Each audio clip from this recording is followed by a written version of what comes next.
What's going on, everybody? It's Rock with Modern Survival. I am back again with another survival video, and this one is a follow-up to the best fish for aquaponics and best fish for survival.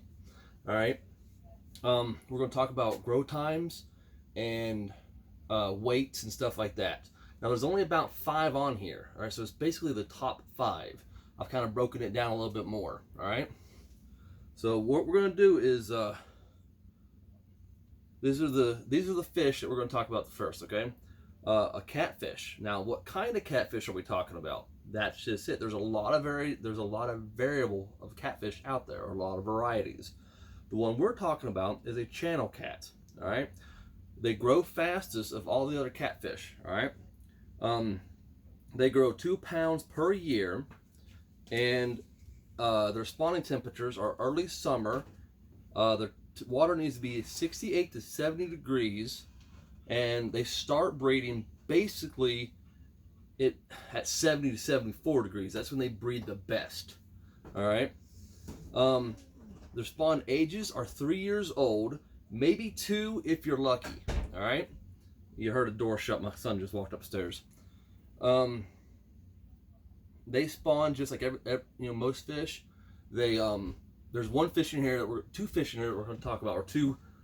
One fish we're going to talk about, and another aquatic animal we're going to talk about that don't lay eggs the traditional way. But they're just like any other fish. They lay their eggs on the bottom and they fertilize, and then after that, you can do it. You can transport them out and put them into another tank and let the babies hatch out. All right.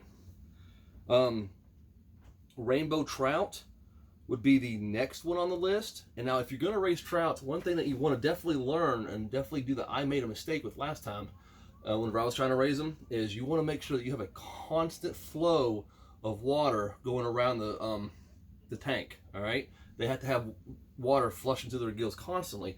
Now, what I did was I just took a couple trout out of the creek, put them into a tank, and tried to see if I could get them to work. It didn't work very good. And then I did a little more study. That was about 4 or 5 years ago.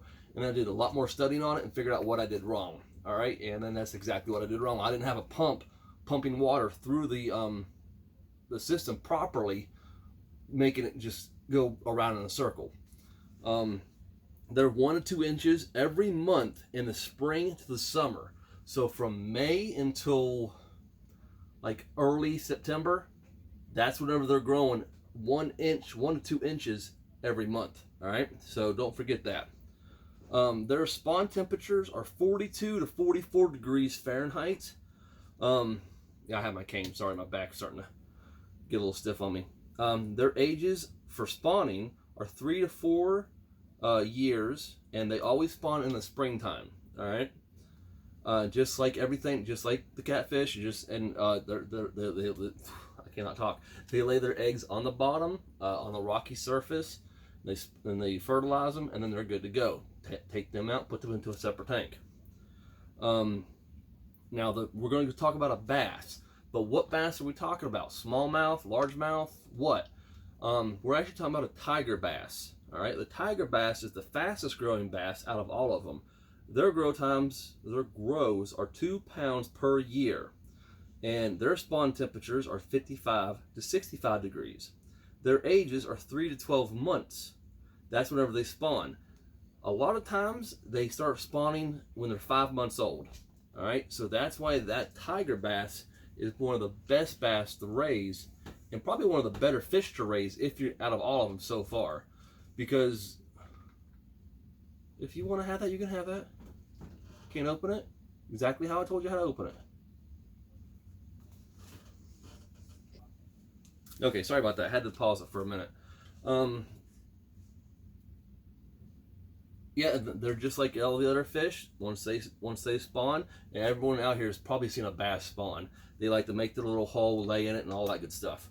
Now, the biggest thing with the tiger bass is I know people want to say, "Oh, I want a smallmouth. I want to get largemouth," stuff like that. They're good, but they don't have the spawn rate, and they don't grow as fast as a tiger bass. Now, people down south, South Carolina, stuff like that, they have a lot of success with tiger bass.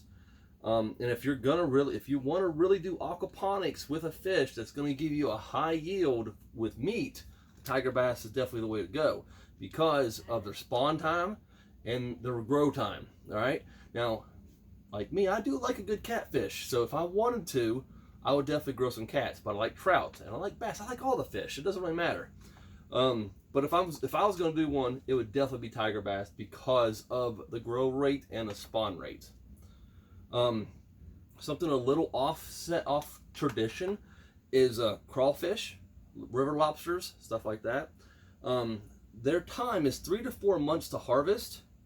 They're 50 degrees for their temperatures, for their spawn temperatures, but the ages that they spawn, that's the problem. Is 5 to 8 years old. All right. Once they spawn, you got 3 to 4 months, and they're ready to harvest. But to repopulate again, that's about 5 to 8 years.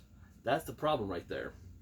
Now the females will actually hold the eggs underneath their belly. So you just once that they've actually got the eggs and stuff, you just simply remove the females, let the females hatch their eggs out, and then take the females out and put them back in the regular cage or tank. Super simple.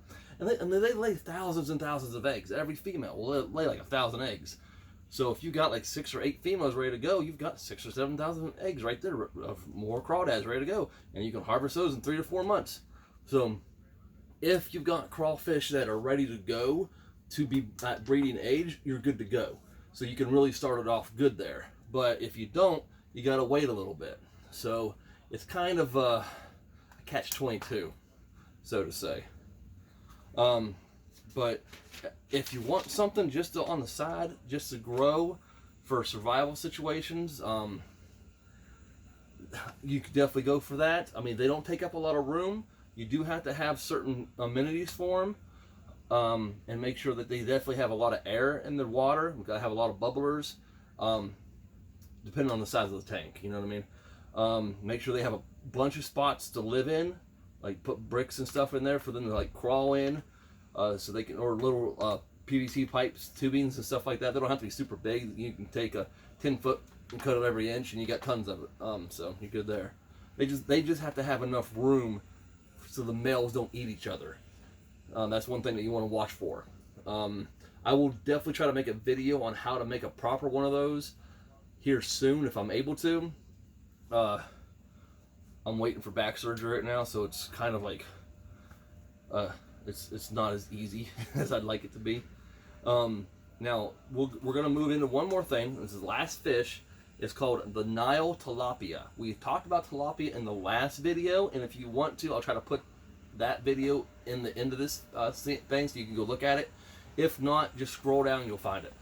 It's the best fish for aquaponics. We talked about the tilapia, but the Nile tilapia is 1 to 2 pounds in 7 months. Keep water at 70 to 86 degrees for growth, because they have to have it warm to grow. 75 degrees is their mating temperature. 10 to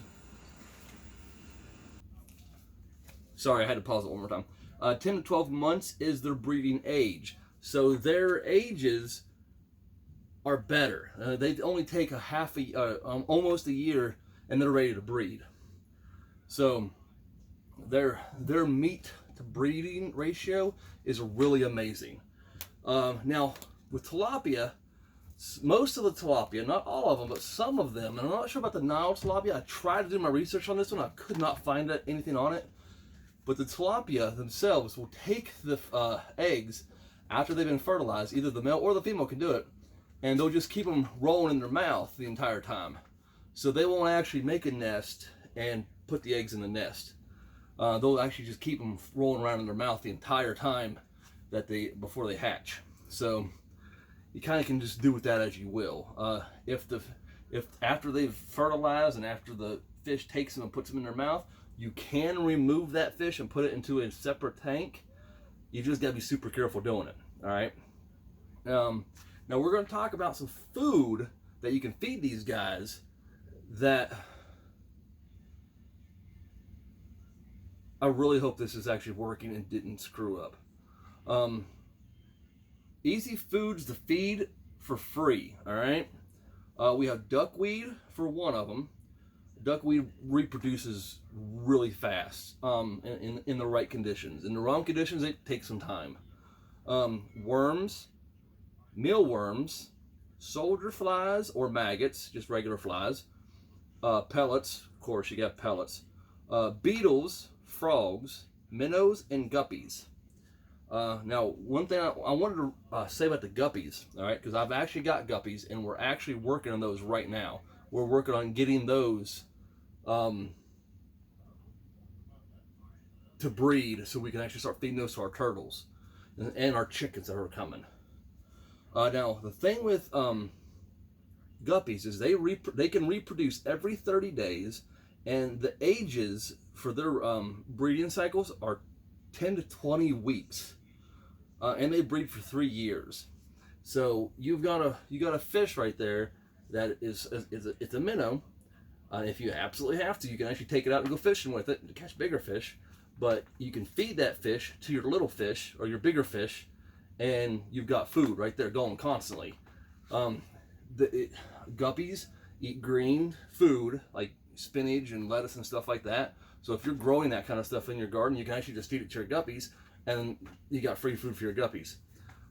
You can also feed them pellets too if you have the pellets for them. But if you want to feed them for free, that's how you feed them for free. You can feed them out of your garden. So if you're growing the extra spinach and stuff like that, you've got food for your guppies. Your guppies can feed your other fish. So it's just a constant cycle right there. And one other thing is crickets and cockroaches. All right. Crickets, cockroaches, same thing with them. They can eat right out of your garden. So if you don't have the food for them, you can grow the food and you can feed them, and then they can feed your fish, and so on and so forth. It's just one big cycle.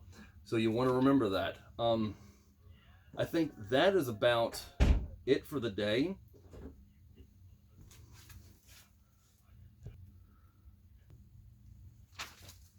Okay, sorry.